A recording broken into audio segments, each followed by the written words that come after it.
Captain Vijayakanth அவருடைய நினைவிடத்தில் நடிகர் சூர்யா அவர்கள் அஞ்சலி செலுத்தியது மட்டும் இல்லாமல் செய்தியாளரிடம் பேட்டி அளிச்சிருக்காரு. அதை பற்றி தான் இந்த வீடியோக்குள்ள பார்க்க போகிறோம். வாங்க வீடியோக்குள்ள பார்க்கலாம். கேப்டன் விஜயகாந்த் அவர்கள் காலம் போயிட்டாரு. அவருடைய இழப்பானது யாராலையும் ஏற்றுக்கொள்ள முடியாத ஒரு விஷயமாகவும் தாங்க முடியாத சோகமாகவும் இருந்துகிட்டு இருக்கு. விஜயகாந்த் அவர் மரணமடைஞ்ச அன்னைக்கு நடிகர் சூர்யா அவர் வெளிநாட்டில் இருந்ததுனால விஜயகாந்த் அவர்களுடைய இறுதி ஊர்வலத்தில் கலந்து கொள்ள முடியல. இந்த நிலையில் சென்னை கோயம்பேட்டில் உள்ள தேமுதிக கட்சி அலுவலகத்தில் உள்ள விஜயகாந்த் நினைவிடத்தில் நடிகர் சூர்யா நேரில் அஞ்சலி செலுத்தினார். மாலை அணிவித்து மலர் விலையும் வைத்து அஞ்சலி செலுத்திய பின் தரையில் அமர்ந்து கண்மூடி கண்ணீர் விட்டு அழுதார்.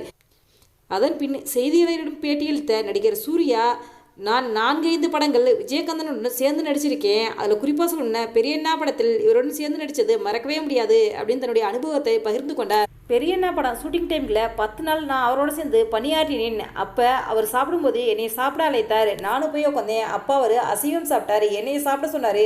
நான் சாப்பிட மாட்டேன் அப்படின்னு சொன்னேன். அதுக்கு என்னை உரிமையுடன் சத்தம் போட்டார். அதாவது நீ ஒரு நடிகன், நல்லா சாப்பிடாதேன், தெம்பாக இருக்க முடியும் அப்படின்னு சொல்லிட்டு என்னைய சத்தம் போட்டு என்னை அசையும் சாப்பிட வச்சார். அது மட்டும் இல்லாமல் அந்த 10 நாளுக்குமே நான் அவரை ரொம்ப பிரமிப்பாகவே பார்த்தேன்.